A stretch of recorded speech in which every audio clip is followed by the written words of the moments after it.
Leadership Conclave, the flagship event organized by the Indian Institute of Management Bangalore, brought together globally renowned thinkers, achievers and the entire Iimbue alumni over a weekend for thought-provoking conversations, fun and nostalgia.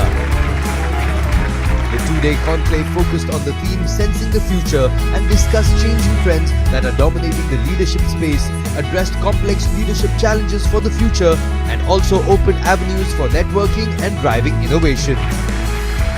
Kickstarting the events of the day on a high note was spiritual guru Sadhguru and Bollywood actor Ranveer Singh.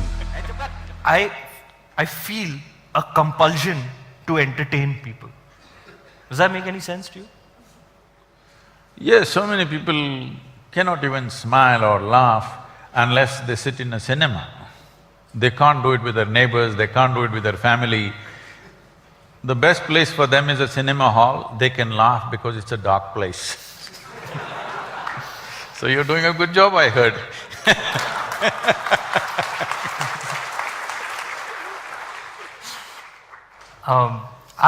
Sometimes I feel like there's nothing better I can do with myself than to entertain people, you know? It's like, this is one thing I know I can do it well and I can, I can make people smile. I love to do that.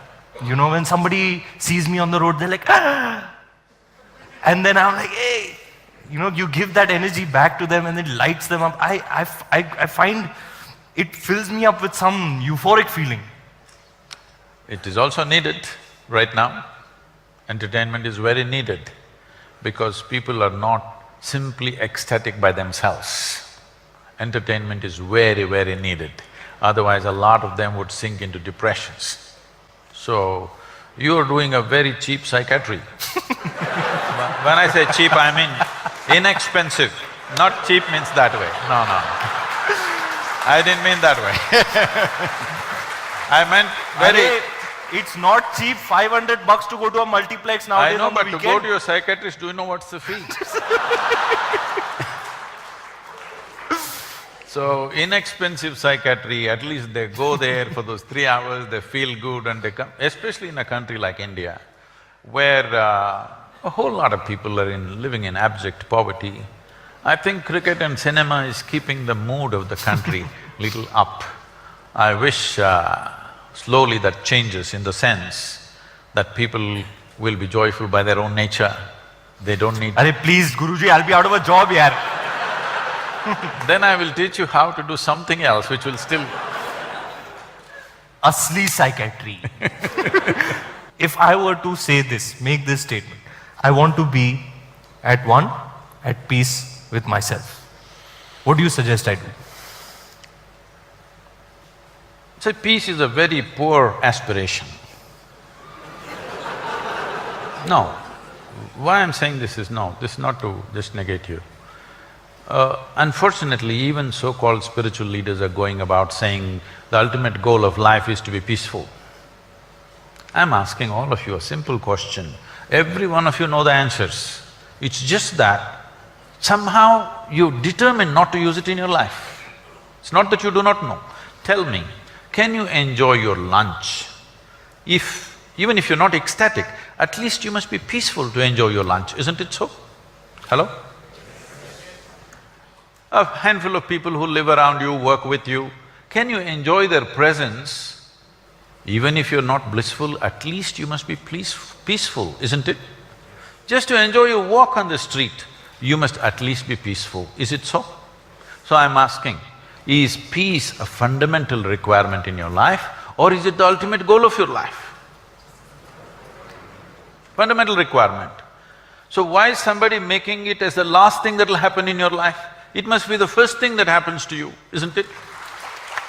So, do not ever hold peace as a ultimate aspiration because peace is a basic requirement. Every creature, if their stomach is full, they sit peacefully, except human beings. Yes or no? You have a dog at home, feed him well, he sits there peacefully, isn't it? What is the human problem? The human problem is just this, they are not able to handle their own intelligence, that's all their problem is.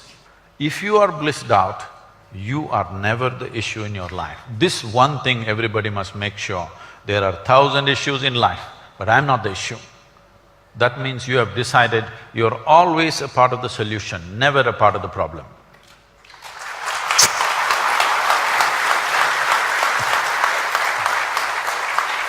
You got it right.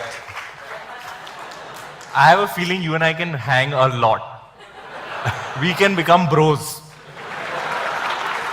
Everybody in here has to get up and do the same step. Come on. Sadhguru and Ranveer Singh's tete-a-tete was followed by a gleeful dance that left the audience stunned and wanting for more.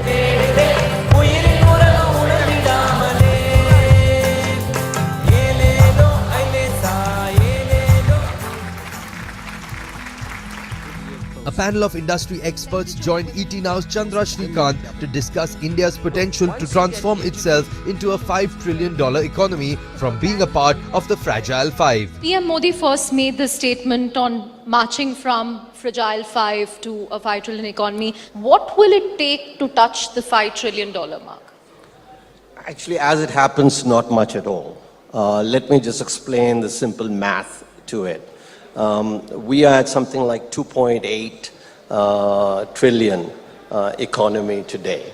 So if we grow at 12% nominal, then, and the exchange rate stays the same, we'll easily be at 5.6 trillion in the next 6 years. You add to that one historical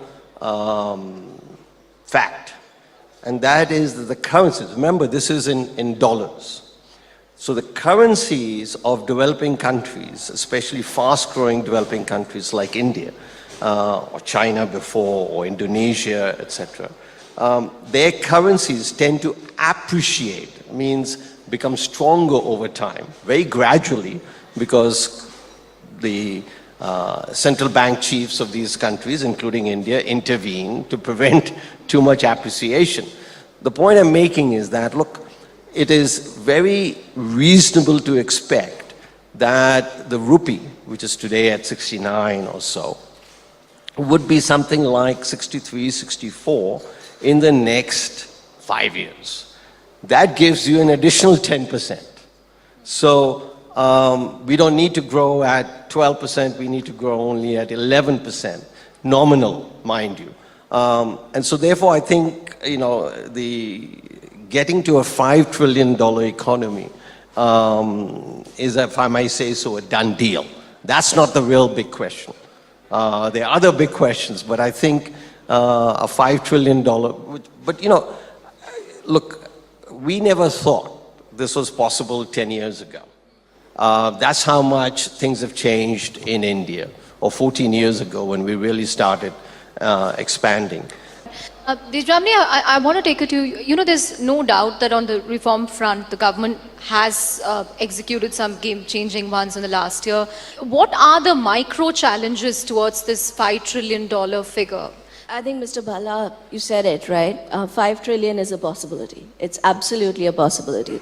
I think the question which has to be, I don't think it has to be debated, but it has to be decided on is by when. There are, as we think through these, there are a few factors that come into play, right? First is globalization. Today, it's not just, I mean, the countries are not just connected to each other. We are very dependent on each other. What happens to India and how fast India grows is, unfortunately, not going to be dependent 100% on India. It's also going to factor in what happens to China. It's also going to factor in what happens to US. The second is digitization. Technology today is pretty much driving changes across.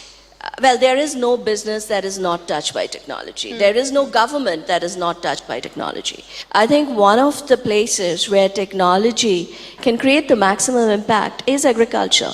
And my little understanding of the economy, there are, I think if I break it down and I look at what's needed for us to get to that 5 trillion or get that boost needed to get to 5 trillion faster, services has to double.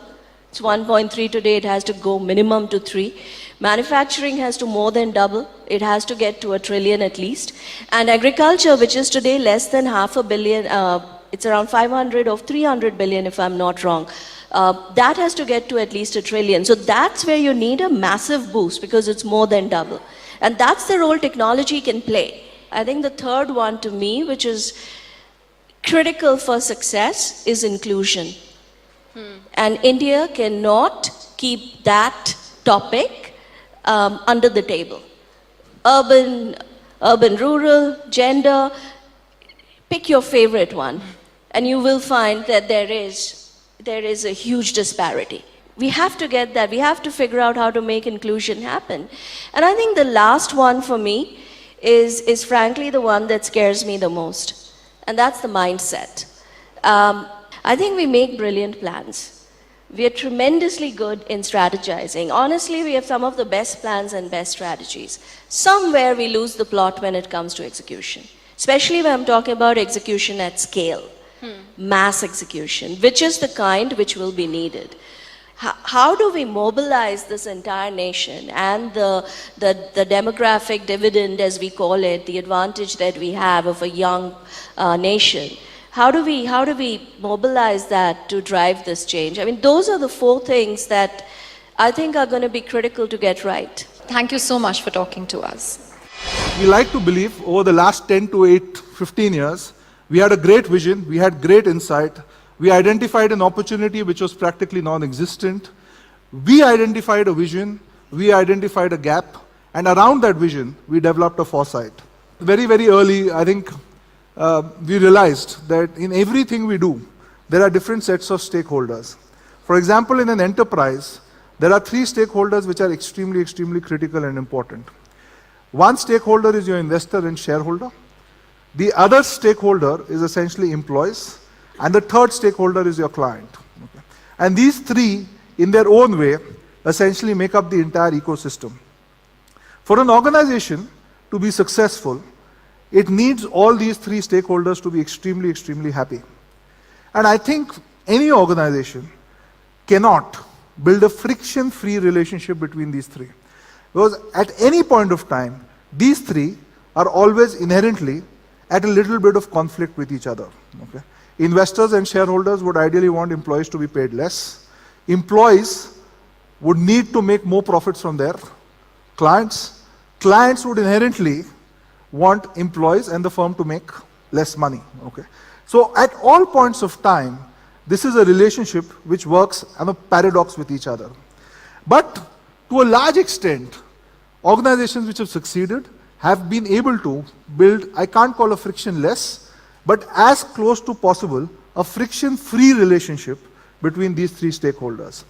We were able to do it between investors and employees by having more than 1/3 of our company owned by employees. And therefore, the friction between the investors, shareholders, and the employees substantially mellowed down because the investors and the employees were pretty much on the same side of the table. With clients, by trying to develop a fee which was unique in its own way, aligned with their interest, we are able to build a much, much more transparent relationship. And I think the ability to today build a friction-free kind of relationship between all these 3 stakeholders in a paradoxical environment is something which will be key for us to maintain over a long period of time to come. Thanks a lot and look forward to seeing all of you. Iimbue is one flagship event of IMB where it's trying to bring all the alumni together. IMB alumni are across the world. They're almost on every continent. Now this is one event which physically brings everybody together to network, to exchange knowledge and wisdom. And this is our 3rd Iimbue and it rocks. Iimbue is like a child. We, the alumni together, we work together in like a very loose hierarchy. People are very successful entrepreneurs, very successful professionals, having day jobs in their own right. And getting an event of this magnitude together, getting all the speakers, getting the registrations, getting the sponsorships, is just unbelievable that this event is happening at this scale. And I hope this inspires other people to understand that anything is possible if you set your goal correctly, if you focus on it, and you collaborate together.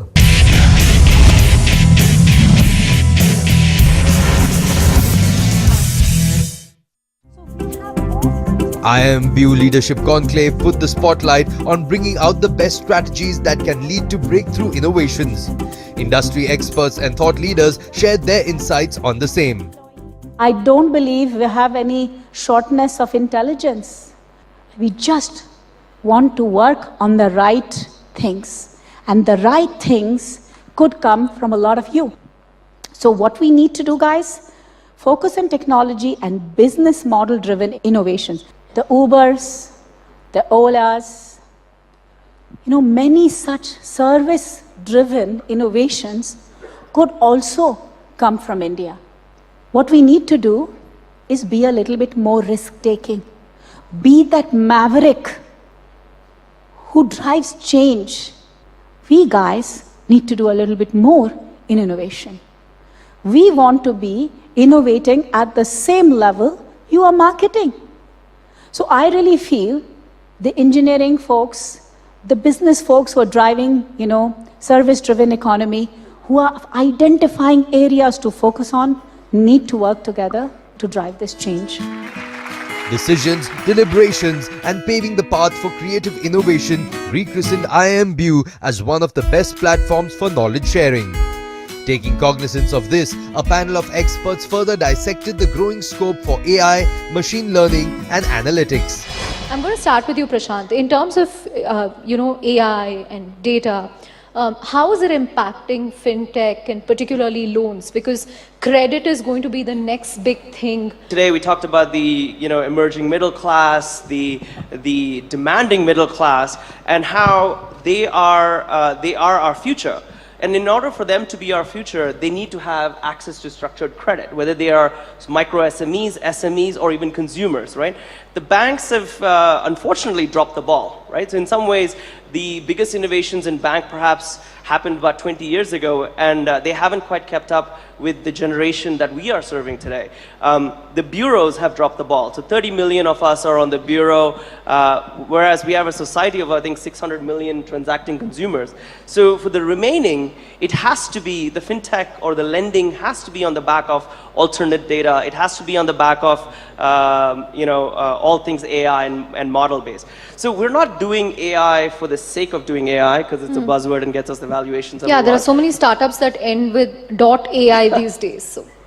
But we're actually almost compelled to, right? So we are in the business of doing short-term personal loans. So these are loans under 2 lakh rupees. Most of our consumers need this because there's an emergency, a medical emergency in the house. There's a home renovation project that needs to get done in an urgency. There's a wedding that has come up. There's a travel plan that has to get sorted out.